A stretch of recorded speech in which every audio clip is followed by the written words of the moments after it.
So picture a tiny, like a rolled up piece of silver. Right. It's really no bigger than a cigarette butt. Right. And it's just buried in a rocky Jerusalem tomb for, gosh, over 2.5 millennia. Just sitting there. Just sitting there in the dark. Well, entire empires are rising and falling right overhead. You've got the Babylonians, the Persians, the Romans, all just marching right over it. Mm-hmm.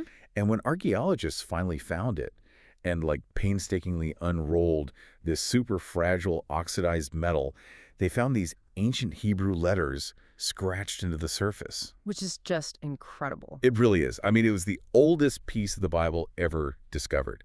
And today, we're doing a deep dive into the massive ancient text that was actually written on that tiny piece of silver. It's a completely breathtaking image, isn't it? I mean, those are the Ketef Hinnom amulets. Right. And they date all the way back to the 7th or maybe 6th century BCE, so right around the Iron Age. Yeah. And the thing that was etched onto them was the priestly blessing. From the Book of Numbers, right? Exactly, from the Book of Numbers. It's that famous line, the Lord bless you and keep you, the Lord make his face shine upon you.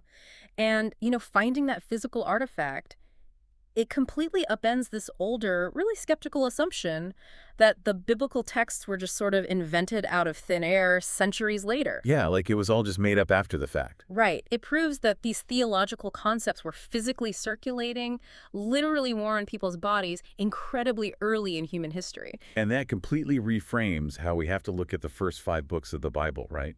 Genesis, Exodus, Leviticus, Numbers, and Deuteronomy.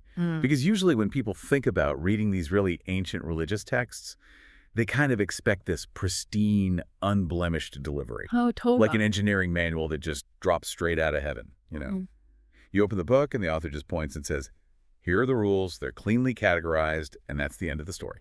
We really crave that binary simplicity, I think. We want our foundational documents to be neat. But when you actually step into the world of the first 5 books, that neat little filing cabinet is just completely overturned. You are stepping into a very muddy, really complex, multi-generational tapestry of literature. Which is exactly why we're here today. Because if you're listening to this, you probably want to get past those surface-level assumptions. You want to understand the actual architecture of this massive topic without feeling like you're drowning in some dry graduate-level seminar. Exactly. So our mission today is to completely reframe how you view these ancient scrolls.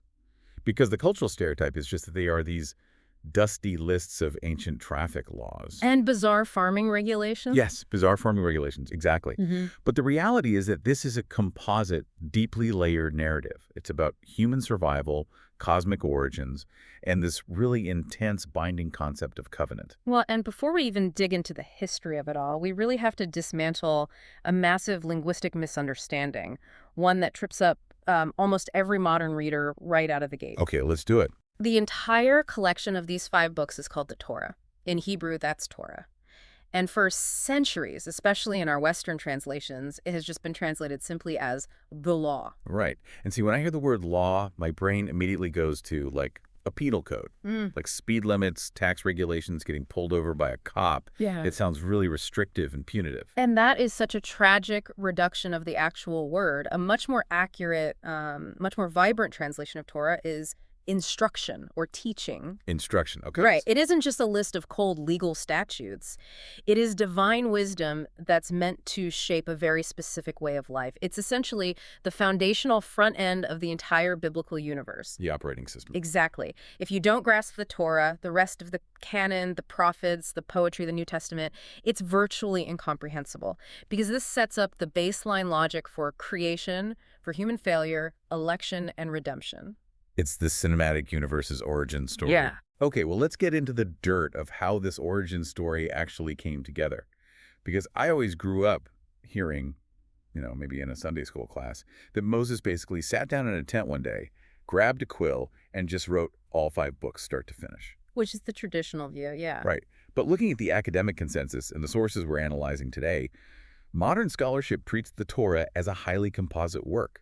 Like it contains very old traditions, but its final literary shaping likely occurred much, much later, during the Persian period. Right, roughly 538 to 333 BCE. Which is a huge gap. It is. And that gap between the events described, like the Exodus, and the final shaping of the text in the Persian period, that often causes people a lot of anxiety. I can see why. Right. They think, well, if Moses didn't sit there and write every single word, does that mean it's fake? But that imposes a very modern Western view of publishing onto an ancient culture. Right, like they had copyright laws or something. Exactly. Ancient memory and ancient authorship operated on an entirely different frequency. So I've been trying to find a way to visualize this. If traditional belief centers on Moses, but the historical evidence points to a final edit centuries later, it's kind of like a massive multi-generational family recipe book. Oh, I like that. Yeah, so say great-grandpa Moses creates the base of the stew, like the foundational flavor profile, the core ingredients, the defining covenant. That's undeniably his. Mm-hmm. But then generations of family members, priests, scribes, prophets, they inherit this recipe. And over hundreds of years, they adapt it. They add specific spices to address the famines or the political crises of their own eras. Right. They're keeping it relevant to their lived experience. Exactly. They expand on the instructions. Yeah. And finally, centuries later, the family is under threat of being wiped out by this massive empire. So a definitive final editor writes the whole master recipe down to ensure the family just doesn't lose its identity. That is a brilliant analogy, and I'd actually take it a step further. It's a recipe book where the later chefs are explicitly trying to honor the original founder, because the text itself actually leaves breadcrumbs showing this scribal updating. If you look at Deuteronomy chapter 34, it vividly describes the death and burial of Moses. Right. And then it explicitly says, no one knows his burial place to this day. Now, Moses obviously couldn't have written about his own funeral and then added the phrase, to this day. Yeah, unless he was writing as a ghost. Exactly. So affirming that Moses is the authoritative fountainhead of the tradition, that doesn't negate the fact that later inspired communities in the Persian period shaped the literature. So what exactly was going on in the Persian period that made them say, hey, we have to lock this text down right now? Survival. Honestly, just pure survival. Judah, or Yehud, as it was called then, was a tiny, insignificant province within the massive Persian Empire. Just a speck on the map. A total speck. And these people had just survived a catastrophic exile in Babylon. Their temple had been destroyed. Their monarchy was completely wiped out. So they were desperately trying to stabilize their identity. Right. Because when you don't have a king and you don't have an independent nation, what do you actually rally around? You rally around text, you rally around the temple, and collective memory. So they codified the text. And we actually have physical evidence of how stable that text became once they did that. We already talked about the Ketef Hinnom amulets from the Iron Age, but then you have, like, the heavyweight champion of biblical archaeology. The Dead Sea Scrolls. Dead Sea Scrolls. Yeah, discovered in the Qumran caves in the 1940s, and those date from the 3rd century BCE to the 1st century CE. And before the Dead Sea Scrolls were found, what was the oldest copy we had? The oldest complete Hebrew Bible we had was from the Middle Ages, around 1000 CE. Wow. So scholars naturally wondered, well, did the text change completely over 1,000 years of copying? Like a giant game of telephone. Exactly. But when they unrolled the Dead Sea Scrolls, they found fragments of the Torah that proved the text had remained incredibly stable. It showed that by the Hellenistic period, the Torah was already this highly revered, completely fixed authority. That's wild. But Yeah. I want to pivot outside of Israel for a second, because the broader ancient Near Eastern world is really fascinating here. There's an Egyptian monument called the Merneptah Stele from around 1208 BCE. Yes. Why is an Egyptian victory monument relevant to the Torah? Because it's the earliest known extra-biblical mention of a people group called Israel. Oh, really? Yeah, it's this large stone victory monument for Pharaoh Merneptah, and he is essentially just bragging about all the people he has conquered in Canaan. He explicitly lists Israel and claims their seed is destroyed. Which obviously wasn't true. Right, he was massively exaggerating his military prowess. But historically, it proves that a distinct socioethnic group identifying as Israel actually existed in the land of Canaan by the late 13th century BCE. That is just so cool. But I think, sometimes people want archaeology to be this magic wand. All the time. Like, they want someone to dig up a chariot wheel at the bottom of the Red Sea and announce, aha, we have the exact GPS coordinates of the Exodus. Or they want to find an Egyptian receipt for, 2 million Hebrew brick makers. And that's exactly how archaeology does not work. Right. It is very rarely a simplistic proof text machine that resolves modern debates about exact historical numbers or authorship. So what does it actually do then? What it does brilliantly is illuminate the oxygen these people were breathing, the cultural frameworks that the text just assumes. For instance, consider the Hammurabi Law Code from 18th century BCE Mesopotamia, or the ancient Hittite treaties from Anatolia. Okay, I've heard of Hammurabi, sure. But how do Hittite treaties connect to the Bible? I mean, the Israelites weren't Hittites. They weren't, no, but they lived in the exact same geopolitical neighborhood. In the ancient world, when a massive emperor, they called him a suzerain, when he conquered a lesser king, a vassal, they would sign a very specific type of treaty. Like a formal contract. Yes, a suzerainy treaty. And it had a rigid, universally recognizable structure. It always started with a preamble, basically identifying the emperor. I am the great king, whatever. Right. Then a historical prologue where the emperor essentially says, here is all the great stuff I did for you. I saved you from this guy. I gave you this land. Exactly. Then came the stipulations, the actual rules the vassal had to follow. Finally, a list of divine witnesses, and then blessings for obedience or curses for rebellion. Wait, hold on. That structure sounds exactly like the book of Deuteronomy. Because it is the exact structure of Deuteronomy. And it's the structure of the Sinai covenant in Exodus. Wow. The compiler of the Torah borrows the universally known, frankly terrifying political framework of the ancient Near East, but totally subverts it theologically. How so? Well, instead of a human emperor demanding tribute, the suzerain is YHWH, the god of the universe. And the historical prologue isn't, I conquered your enemies so you owe me. It's, I'm the Lord your God who brought you out of the land of Egypt, out of the house of slavery. That is absolutely brilliant. It's like using the recognizable format of, I don't know, a modern corporate contract, but filling it with this radical declaration of love and liberation. Yeah. It totally contextualizes the divine within something they already understood. Precisely. It speaks their cultural language, but to really grasp the depth of that, we have to look closer at what their familiar day-to-day reality actually was. We have to view the text through their cultural lens. And this is where I think you and I, and frankly everyone listening, we have to radically shift our paradigm. Because we live in a highly individualized post-industrial society. Very much so. So if we sit down to read a religious text, we're usually looking for inner peace or personal enlightenment, maybe a moral compass for our private lives. But the Torah is obsessed with farming and inheritance and bodily fluids and bride prices and the exact architectural dimensions of a tent. Why are transcendent worship and literal dirt so deeply entangled? Because ancient Israel was a kinship-based agrarian society. There was absolutely no concept of a private spiritual life that was disconnected from the soil or from the community. It was all one thing. Exactly. The basic social unit wasn't the individual. It was the household, the bedav, the father's house, your survival, your identity, your economy. All of it existed within that extended family unit. And that society was driven by an engine completely foreign to modern Westerners, which is the dynamic of honor and shame. Let's break that down.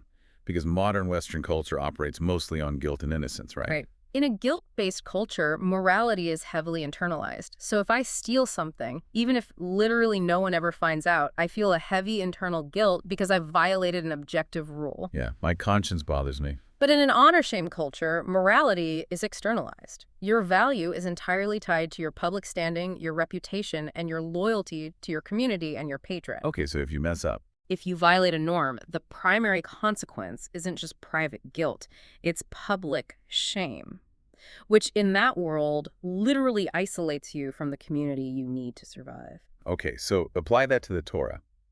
How does understanding honor and shame change the way we read these stories? Let's look at probably the most infamous failure in the entire Torah, the golden calf in Exodus 32. Oh, yeah. So Moses is up on Mount Sinai receiving the covenant stipulations. Down below, the Israelites get impatient. They melt down their jewelry. They build this golden cow, and they throw a massive idol-worshipping festival. Right. Now, a modern reader looks at that and thinks, wow, they broke rule number 1 and 2 of the 10 Commandments. They should feel really guilty. Yeah, they broke the law. Simple as that. But in their cultural context, it's vastly more severe than a legal infraction. God YHWH is their divine patron. He just publicly humiliated the gods of Egypt, decimated Pharaoh's army, and rescued them from brutal slavery. He brought them out. He has poured massive honor upon them. By building that calf, Israel isn't just breaking a rule, they are publicly shaming their divine patron in front of the surrounding nations. Wow. They are basically declaring, this patron is insufficient. The stakes aren't just legal, they are intensely social and cosmic. That completely reframes the intense reactions in the text. Uh, When God threatens to wipe them out, it's not a deity being like super pedantic about a bureaucratic rule book. not at all. It's a profound, agonizing response to a massive public betrayal of a rescue mission. Exactly. And that honor-shame dynamic, that deep entanglement of the divine with the daily life, it bleeds straight into their economy, too. I mean, the economic laws in the Torah are absolutely wild. They are a theologically ordered agrarian economy. The fundamental premise, and this is a huge radical departure from their neighbors, is that the land doesn't belong to the king. Right. And it doesn't belong to the wealthy elite. The land belongs exclusively to God. The Israelites are essentially just tenant farmers. Okay, let's unpack the specific laws, because they challenge modern capitalism to its core. You have laws about gleaning. So if you own a field, you are legally forbidden from harvesting the edges of it. Right. You have to leave the margins untouched for the poor, the widow, and the immigrant to come and gather food. Think about the mindset shift that requires. We are trained to maximize profit, right? To optimize every single square inch of our resources. Oh, absolutely. Efficiency is everything. But the Torah explicitly commands economic inefficiency. It demands that you intentionally leave money on the table so that the vulnerable can survive. And then it escalates from there. The Sabbath year. Every 7 years, you're supposed to let the land completely rest. You don't sow, you don't prune. You basically just eat whatever grows wild. Which requires an immense amount of trust in your divine patron. You have to believe he will provide enough in year 6 to get you through year 7. That's terrifying. It is. But the crown jewel of this whole economic system is the Jubilee. Every 50 years, the system hits a hard reset. All leased land reverts back to its original ancestral family. All debts are completely canceled. A 50-year structural reset. It's basically saying, listen, you can be successful, you can work hard and acquire leases, but you cannot exploit the system so much that your neighbor becomes permanently, generationally destitute. Exactly. It was a structural safeguard against the creation of, like, a mega wealthy class that monopolized all the real estate while everyone else starved. It prevents the permanent alienation of families from their means of production, which, naturally brings up one of the most jarring and difficult topics for a modern reader encountering the Torah. Yeah. The regulations around servitude and slavery. Yeah, we have to talk about this because we're reporting on what the source material actually says, and a modern reader hits Exodus 21. They see laws regulating how to treat a servant or a slave, and they recoil. Understandably so. Completely understandably. It is a harsh reality of the ancient text. But we have to perform a very careful historical translation here. The Torah regulates a system of servitude, but we cannot conflate ancient Near Eastern servitude with the horrific, race-based chattel slavery of the transatlantic trade. Right, it was a different economic mechanism. In the ancient agrarian world, before bankruptcy laws or welfare systems or food stamps, debt servitude was often literally the only way a starving family could survive a famine. Wow. You essentially sold your labor for a period of years to pay off a debt. It's still a really harsh reality, obviously, but the Torah treats it differently than the surrounding cultures did, right? Radically differently. In other ancient law codes, a runaway slave was to be returned or immediately executed. But in Deuteronomy, it explicitly commands that if a slave escapes and comes to your town, you are to give them refuge, and you are legally forbidden from returning them to their master. That's huge. And the Torah puts strict limits on how long a Hebrew servant can serve, usually 6 years, and then they must go free in the 7th. And it bases all of these humanitarian protections on one massive cultural memory. Remember that you were slaves in Egypt. That phrase is everywhere. Over and over, their entire social ethic was grounded in their historical redemption.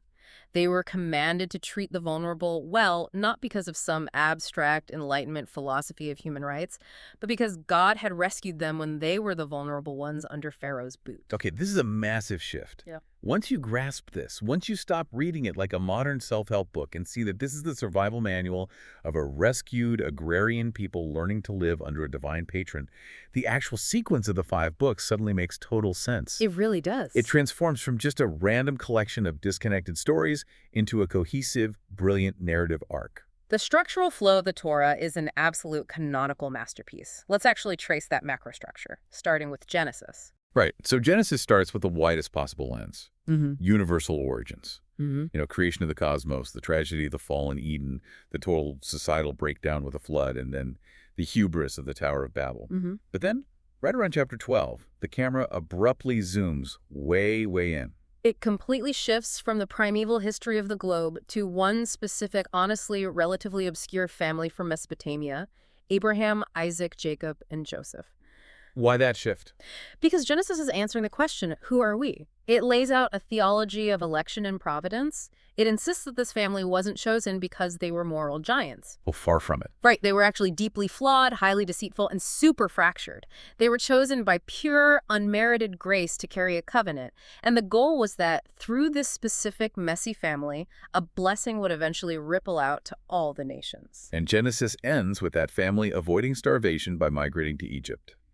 Fast forward 400 years, and we get the blockbuster movie of the Torah, Exodus. Exodus is the paradigmatic redemption narrative for the rest of the entire Bible. It chronicles the bitter oppression of the Israelites, the rise of Moses, the plagues dismantling the Egyptian pantheon, and then the climactic deliverance through the Passover and the crossing of the sea. It's epic. It is. And then they arrive at Mount Sinai to receive the covenant, and they construct the tabernacle. Exodus answers the core question, how are we saved? And it establishes a non-negotiable biblical pattern. God's rescue happens first. We're definitely going to come back to that point later because it's crucial. But they build the tabernacle, right? This glorious, terrifying tent where God's presence physically dwells. And that brings us to the book of Leviticus. Yes. Now, let's be honest. Leviticus is the graveyard of every ambitious Bible-in-a-year reading plan. It totally is. January's going great in Genesis, February's super exciting in Exodus, and by mid-March in Leviticus, people are drowning in descriptions of animal fat and skin rashes. And they just quit. It is notoriously difficult for modern readers, but canonically, Leviticus is actually the beating heart, the climax of the first 3 books. Let me pitch an analogy to you that helped me finally understand Leviticus. Let's hear it. Think of the tabernacle like a nuclear reactor. God's presence, his raw, unfiltered holiness, has come down to live right in the middle of their camp. Now, a nuclear reactor is incredibly good. It provides immense power, light, and life to a city. Right. But if you just walk into the reactor core wearing shorts and a t-shirt, without following protocol, it will absolutely incinerate you.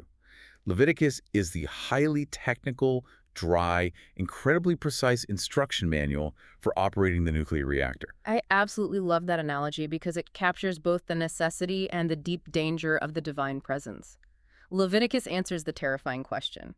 How can a sinful, impure people survive living next to a perfectly holy God? Because it's actually dangerous. Extremely. Because if God is truly holy, he cannot tolerate corruption, death, or injustice in his immediate presence. It's like a blazing fire. It burns away impurities by its very nature. So all the weird purity laws, like what you can eat, what happens if you touch a dead body, how to wash after childbirth, those are the hazmat suits. Exactly. They are the ritual protocols for safely interacting with the divine.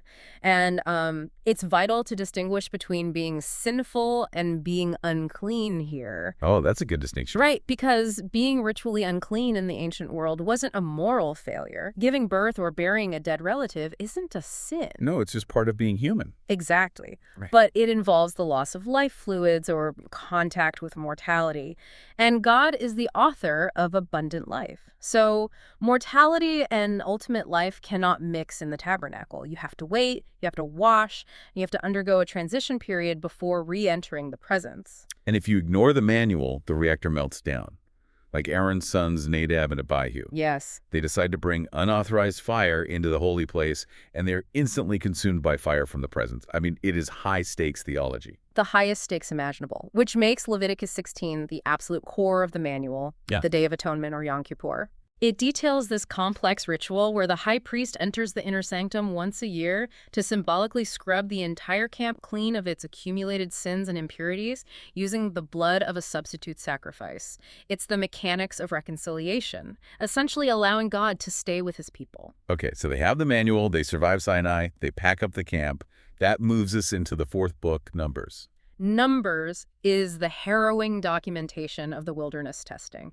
It asks the question, will we trust him in the desert? And spoiler alert. Tragically, the answer of the first generation that left Egypt is a resounding no. They experience miracle after miracle, but the moment they face a lack of water or hear rumors of giants in the Promised Land, they panic. They completely rebel. They constantly threaten to overthrow Moses and literally return to slavery in Egypt. It's infuriating to read, honestly, but also painfully relatable. So God basically declares that the first generation will not inherit the land. They will wander for 40 years until they pass away, and their children will enter. Numbers is basically the story of the old generation dying off and the new generation being formed. Which proves a really difficult theological point. Covenant privilege does not guarantee automatic faithfulness. Experiencing a massive miracle doesn't permanently change a stubborn human heart. And finally, we arrive at Deuteronomy, the grand finale. The word itself means second law, right? Yes. And the setting is highly dramatic. They have survived the 40 years. They are standing on the dusty plains of Moab, looking across the Jordan River at Jericho and the land they've been promised for centuries. And Moses is old. Moses is 120 years old. He knows he isn't going to cross the river with them. So Deuteronomy is essentially his massive, passionate, deeply pastoral farewell sermon. He is begging them. Like, you read the text and you can actually hear the desperation in his voice. He asks the final question: how do we remember? He rehearses their entire history of failures and God's faithfulness because he knows human psychology perfectly. He warns them, listen, when you cross the river and you build beautiful houses you didn't labor for and you eat from vineyards you didn't plant and your belly is full, you are going to forget. Comfort breeds amnesia. Exactly. Prosperity is a far greater threat to their faith than the wilderness ever was. So Deuteronomy becomes the theological anchor, the definitive standard by which all future kings and prophets in Israel will be judged. But here is the part that just blows my mind. This massive 5-act play doesn't end neatly. The narrative is riddled with repeating patterns and deliberate, unresolved cliffhangers that point towards something or someone else. The Torah is inherently structurally forward-looking. It is an unfinished symphony, and it generates this forward momentum through something called typology. Let's define that for everyone listening, because I think people hear Bible and pointing forward and they immediately think of a crystal ball. Oh. They think of some prophet looking into a vortex and predicting the exact date of a future event. But that's not typology. No, typology is much richer than that. Typology is a historical pattern that points forward to a greater ultimate fulfillment. The events, the institutions, the people in the Torah are entirely real in their historical moment, but they are orchestrated by God to serve as templates. Like a rough sketch. Yes, they sketch the outline of a truth that will be filled in with vivid color later in history. Give me some examples, because I know the Torah is packed with them. Go right back to the beginning, Genesis 3. Adam and Eve rebel, sin enters the world, and God curses the serpent. But within that curse is a promise. The seed of the woman will eventually crush the serpent's head, though the serpent will strike his heel. The proto-evangelium. Exactly. Right there on page 3, you have the pattern of a coming victor who will suffer in order to defeat evil. Then you have the Passover in Exodus 12. The quintessential pattern of redemption. The angel of death is passing over Egypt. And the only way a family is spared from judgment and liberated from slavery is if a spotless lamb is slaughtered as a substitute and its blood is painted on the doorposts of their house. A substitute dies so the guilty can live and be free. And what about the story in Numbers 21 with the bronze serpent? I always found that narrative totally bizarre. It is a weird one. Yeah. The Israelites are complaining again in the desert. God sends venomous snakes as judgment, and people are dying. Moses prays, and God tells him to forge a snake out of bronze, mount it on a pole, and lift it up. Anyone who's bitten just has to look at the bronze snake, and they're miraculously healed. It sounds like sympathetic magic until you view it typologically. It's this profound pattern of the very instrument of death being transformed into the means of salvation through a simple act of faith, just looking at it. And Jesus himself, in the New Testament, seizes on this exact story. In John chapter 3, he says, "Just as Moses lifted up the snake in the wilderness, so the Son of Man must be lifted up, that everyone who believes may have eternal life in him." He's saying, I am the fulfillment of that strange pattern. Yes. Or take Deuteronomy 18, where Moses tells the people, "The Lord your God will raise up for you a prophet like me from among you. You must listen to him." He is explicitly telling them that his leadership isn't the final word. A greater mediator is coming. And that expectation is really cemented by the literal ending of the Torah. We talked about how Deuteronomy is a farewell sermon. Well, chapter 34 records Moses climbing up Mount Nebo. He looks out over the vast expanse of the Promised Land. But because of a previous failure in the wilderness, God tells him he cannot enter. Right. And Moses dies there, and God buries him in an unmarked grave. It's devastating. It literally ends on a cliffhanger. They haven't even crossed the river yet. It's exactly like watching a sprawling 5-part movie franchise Right. where the main hero dies just before the final battle. It signals to the audience that this text is fully aware it is only phase 1. Which requires us to look at how the rest of the Bible, specifically the New Testament, interacts with the Torah. Because a lot of modern readers have a severe misconception about this. Yeah, the common assumption is that the New Testament looks back at the Old Testament and says, well, that was a failed experiment. The rules are too hard. It was a bad draft, so let's just throw it out. Jesus is doing something entirely new. If you read the Apostle Paul, or the Gospel of Matthew, or the author of Hebrews, nothing could be further from the truth. They do not view Jesus as canceling the Torah. They view him as its telos. What does that mean? That's a Greek word meaning the intended goal, the culmination, the target the arrow was always aiming at. So how does Christ fulfill it? The Torah brilliantly and painfully reveals the deep human problem. It shows that even with a perfect law, a perfect tabernacle, and an ocean of miracles, the human heart just cannot sustain a covenant with a holy God. The law demands perfect justice, but humans keep failing. Right. The sacrificial system reveals the incredible bloody cost of reconciliation. The New Testament argues that Christ steps in to be exactly what the Torah demanded, but what Israel could never achieve. He is the perfect high priest, the spotless Passover lamb, the ultimate substitute. The tabernacle revealed God's desire to dwell with his people, and the Gospel of John opens by saying the Word became flesh and literally tabernacled among us. Okay. The connections are just seamless. They are. And it's crucial to understand the Torah's vision of the ultimate future. It's eschatology. The Torah is not an escapist religion. Right. It isn't about your soul abandoning your physical body to go float on a cloud in an ethereal heaven. The Torah's promises are aggressively physical. It's about land, agricultural abundance, physical rest, and a restored creation where God dwells with humans on a renewed earth. Okay, we have covered an immense amount of ground. We've talked about Iron Age amulets, Persian scribes, honor and shame, nuclear reactors, and the cinematic universe of biblical typology. It's a lot. It is a lot. But if you're listening to this right now, maybe you're commuting to work or doing the dishes or walking your dog, you might be wondering how any of this actually applies to your Tuesday afternoon. How does a text written for ancient Near Eastern agrarians translate to modern life? It translates powerfully because once you peel back the ancient agrarian context, the underlying theology speaks directly to our modern crises of identity, justice, economics, and honestly, just exhaustion. Yeah. But the linchpin, the absolute key to unlocking the Torah's practical application, is recognizing one massive paradigm shift. And it's this. Grace precedes obedience. Okay, we have to camp out here for a second. Yeah. Because grace precedes obedience completely incinerates the cultural caricature of the Old Testament. Because the stereotype is that it's a religion of intense, crushing legalism. Like, follow these 613 strict rules perfectly, cross every T, dot every I, and maybe, if you're good enough, God will save you. That is exactly how so many people view it, and it is chronologically and theologically false. Just look at the narrative structure of Exodus. Chapters 1 through 15 are entirely about God hearing the groans of oppressed slaves and coming down to violently dismantle their oppressors. He brings them through the Red Sea. He destroys Pharaoh. He saves them. The giving of the law, the 10 Commandments at Mount Sinai, does not happen until Exodus chapters 19 and 20. Meaning, the Israelites didn't keep the Sabbath in Egypt to earn their rescue.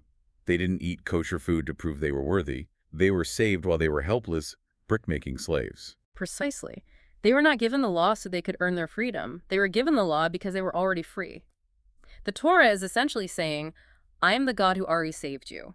Now here is the instruction manual on how a liberated, forgiven people are supposed to live together so you don't recreate the nightmare of Egypt. Wow. Obedience in the Torah is the grateful response to salvation, not the prerequisite for it. That changes everything about spiritual formation.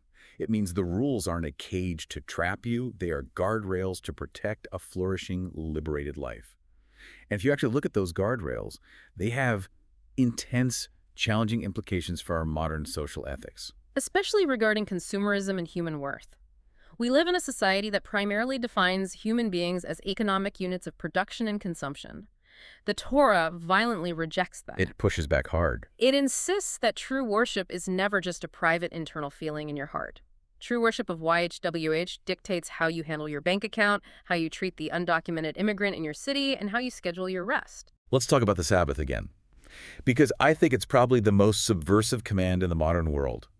In a culture of infinite hustle, where your phone buzzes with emails at 11 p.m. and you are expected to be constantly available and productive. It's exhausting. It really is. Taking a literal 24-hour period to produce absolutely nothing is an act of rebellion. It's saying, I am not a machine. My worth is not defined by my output. I am a human being in covenant with the Creator. And that understanding of God's character is anchored in a very specific Hebrew word that the text returns to over and over. The word is hesed. I've heard scholars say this is one of the most beautiful, untranslatable words in the biblical languages. It really is. Translators usually render it as steadfast love, covenant loyalty, or loving kindness. But it encompasses all of those things. It is the defining core of divine character. Right. When Moses asks to see God's glory in Exodus 34, God passes by and declares his own name, and he leads with his hesed. It denotes a love that is stubbornly, fiercely committed to a relationship, regardless of the other party's persistent failures. It's the whole reason God doesn't just abandon Israel in the wilderness. It's a love that simply refuses to quit.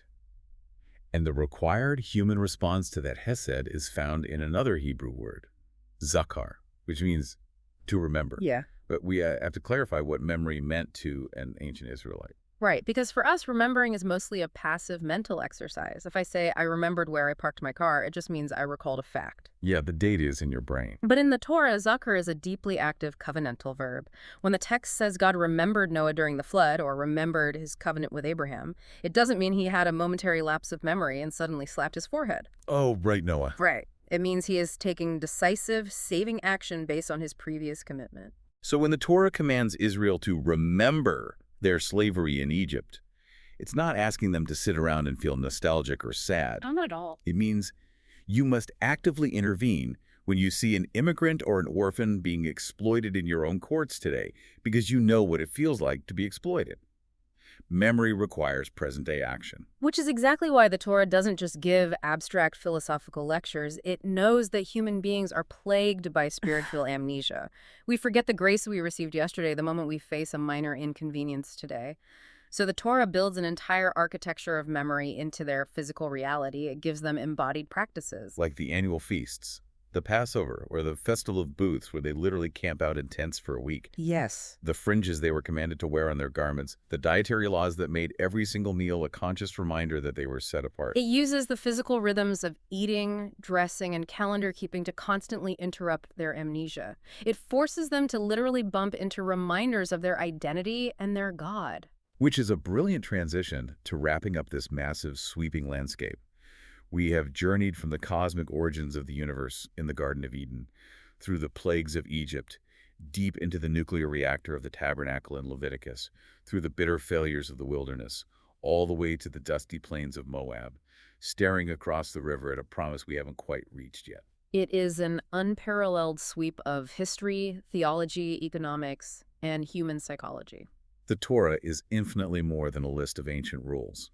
It is a composite historical masterpiece. It defines the foundational biblical logic of creation's goodness, the tragedy of human rebellion, the stubborn grace of the covenant, the bloody necessity of sacrifice, and the enduring nature of divine promise. Exactly. It establishes a trajectory that refuses to resolve within its own pages, but instead launches an arrow that flies straight through the prophets and lands squarely in the New Testament with the ultimate fulfillment in Christ. It teaches us that God is both terrifyingly holy and unfathomably gracious, that redemption always precedes obedience, and that true justice and true worship are seamlessly, inseparably woven together. If you're listening to this, we really hope this exploration delivered those vital, paradigm-shifting aha moments. We hope it took what can feel like an intimidating, archaic stack of ancient scrolls and revealed it as a highly structured, deeply relatable human story. Because ultimately, it is a mirror reflecting our own story.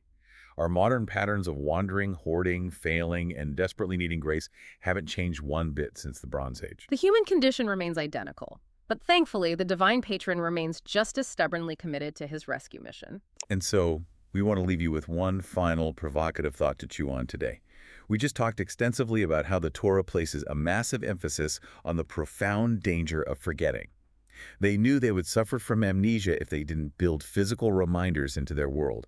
So they erected stone monuments, they tied physical tassels to their hems, they completely reorganized their agricultural calendar around multi-day festivals, all to combat the human tendency to forget past grace. They understood that memory takes work, and it takes physical space. So consider your own life right now. You and I live in a modern world that is literally engineered by billion-dollar algorithms to keep us in a state of constant distraction and outrage. We exist in a digital ecosystem of infinite scrolling, push notifications, and a relentless 24-hour news cycle designed to make us forget yesterday's news, let alone eternal truths. It's an uphill battle. It is, in an environment that hostile to deep memory. What are the intentional monuments you are building into your own routine? What physical embodied practices, whether it's a true Sabbath, a daily walk without a screen, or dedicated time of silence, are you fiercely protecting to ensure you don't forget the foundational truths that shape who you are? Something to mull over as you go about the rest of your day. Thanks for taking the deep dive with us.